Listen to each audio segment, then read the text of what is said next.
gjykata nuk ka masë ndëshkuese që do ta merrte do ta fuste në burg dika. Edhe kësaj radhe I hum disa, pra këtu ka një qëllim të qartë, të prolongohet aq më shumë sa të vihet tek muajt e verës, kur Kurti manipulon diasporën dhe më ardh sepse tani si prodhombre diaspora 50% o prof.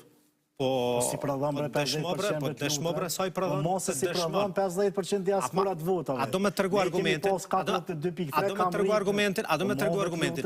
Vota në zgjedhjet për asambleë. Nuk e me asnjë argument. Jo. Ki durim. Vote përgjithshëm është vota në asamblet komunale. Cili është subjekti I parë në zgjedhjet lokale të fundit? Nuk është lëvizja e vendosi, se nuk ka ardhur, nuk është lëvizja e vendosi për asamble, po është e dyta. E dyta ose e treta. E dyta është. Jo s'dallon se është votë e përgjithshme, s'po them për kryetar, po për asamble, sepse aty nuk ka ardhur diaspora. Pra diaspora bën dallim substancial.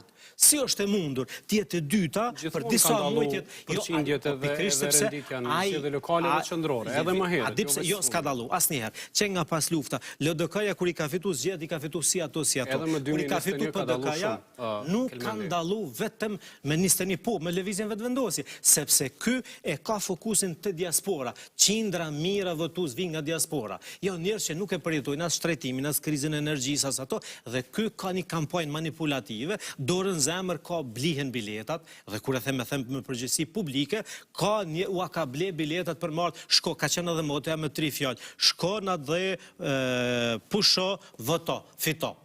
Do më thonë, janë votat të blera nga, ku di unë se kush, u e mblej individëve, grupeve për të ardhur me votu. Dhe këtu qëndron problematika. Pra, kjo është për ta shtyr. Cili është motivi, Kelmendi? Nëse duan të shkojnë në zgjedhjen korrekt, dhe të fitojnë. Vendosja tashmë I ka 51%. Që I ka marrë në shkurt. Se duan të shkojnë sërish në zgjedhjen verë, që t'i marrin mbi 50%, ose a mendoni që synojnë 80 deputet në kuvend, apo çfarë është puna? Sepse Albin Kurti, e kemi thënë këtu tek ju në studio, Albin Kurti ka bërë një nga marrëveshjet më të këqija në historinë moderne të Kosovës. Pra nuk ka bërë kush marrëveshje më të dëmshme për Kosovën se marrëveshjen e Brokselit, e kësaj marrëveshje shto edhe një aneks edhe më të keq, pra të pikës 7 aneksin e Ohrit, dhe tani ai e ka statutin, e ka të gatshëm që duhet ta implementoj, që do të thotë me një autonomi substanciale për serbët. Pra, po dëshiron të humbasë zgjedhjet? Nuk dëshiron të marrë përgjegjësinë dhe kësaj dëshiron turbulenca ta mbaj shtetin her me zgjedhje, her me krizë artificiale. Nuk e ka problem. E prodho krizën dhe që tash ajo fjalë më një herë e çon vendin zgjedhje, ankohet në gjykatë kushtetuese sa më shumë për ta prolonguar procesin, thjesht ta shtyj deri muaj nëntor kur janë zgjedhjet midterm që quhen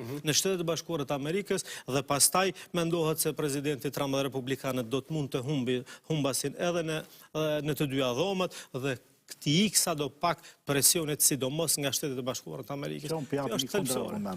Atë që po e thot profa, për shembull, nëse Albin Kurti do të bënte këso manovra politike, çfarë po thot ky?